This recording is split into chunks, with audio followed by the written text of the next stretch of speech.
हम लोग मिलकर एक ऐसी सरकार बनाएंगे जो महिलाओं को सशक्त रखे और युवाओं को नौकरी दे और बच्चों की शिक्षा बेहतर से बेहतर करे। हमारे समाज में समान अधिकार के लिए, सबके समान अधिकार के लिए और समान मौके के लिए आप आने वाली 7 तारीख को समाजवादी पार्टी को वोट दीजिएगा। समाजवादी पार्टी ने हमेशा किसानों, महिलाओं और युवाओं के हक की बात करी है। नमस्कार दोस्तों, भारत एक सोच देख रहे हैं आप। दोस्तों, ये जो तस्वीर आप देख रहे थे वो मैनपुरी की है, जहां से डिंपल यादव चुनाव लड़ रही हैं और जो भाषण दे रही थी उनका नाम है अदिति यादव, जो कि अखिलेश यादव और डिंपल यादव की बेटी हैं।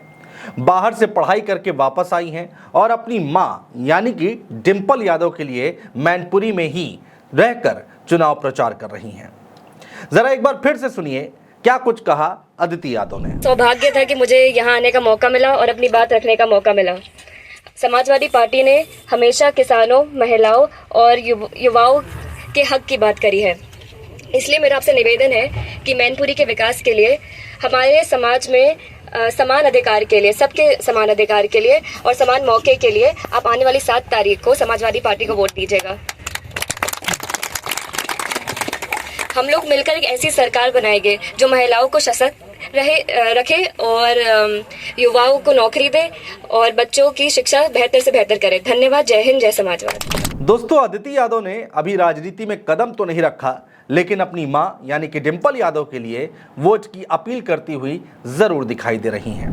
दोस्तों, अदिति यादव जहां जहां जा रही हैं वहां वहां पर उनका महिलाएं जोरदार स्वागत कर रही हैं। फूल मालाओं से उनका स्वागत किया जा रहा है, माला पहनाकर उनका स्वागत किया जा रहा है। अदिति यादव पार्टी का पर्चा खुद बांटती हुई दिखाई दे रही हैं। बुजुर्ग महिलाएं अदिति यादव को आशीर्वाद देती हुई नजर आ रही हैं। कुल मिलाकर कहा जाए तो अदिति यादव लगातार सक्रिय हैं मैनपुरी में। अदिति यादव लोकल नेताओं से उस क्षेत्र में बात करने का तरीका समझती हैं। स्थानीय लोगों को वो क्या कहकर बुलाएं, ये भी जो वहां के लोकल लीडर हैं, लोकल नेता हैं, उनसे पूछ लेती हैं।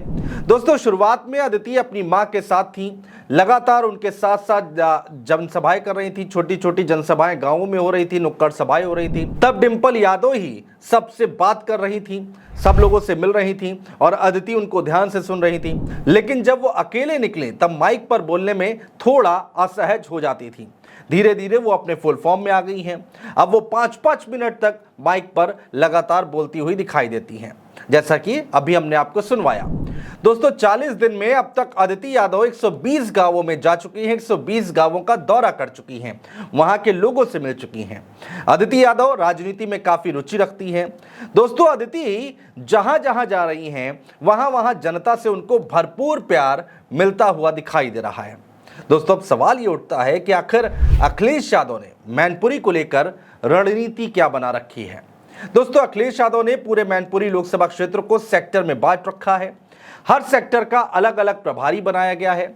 सैफई हाउस में ये सेक्टर प्रभारी तय करते हैं कि कौन नेता किस रूट पर प्रचार करने के लिए निकलेगा। दोस्तों, डिंपल यादव और अदिति यादव इन दिनों अलग अलग रूट पर ही निकल रही हैं। हर नेता के साथ उस एरिया का सेक्टर प्रभारी होता है।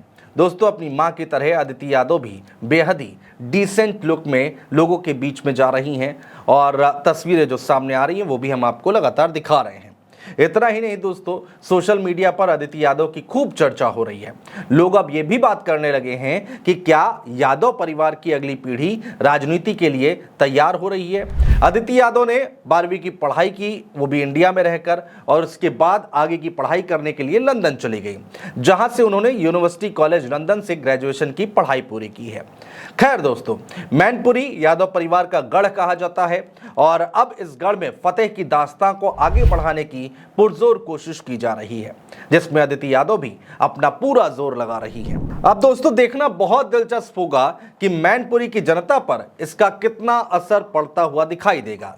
इंतजार कीजिए 4 जून तक का, तस्वीर पूरी तरह से साफ हो जाएगी। बहुत शुक्रिया दोस्तों।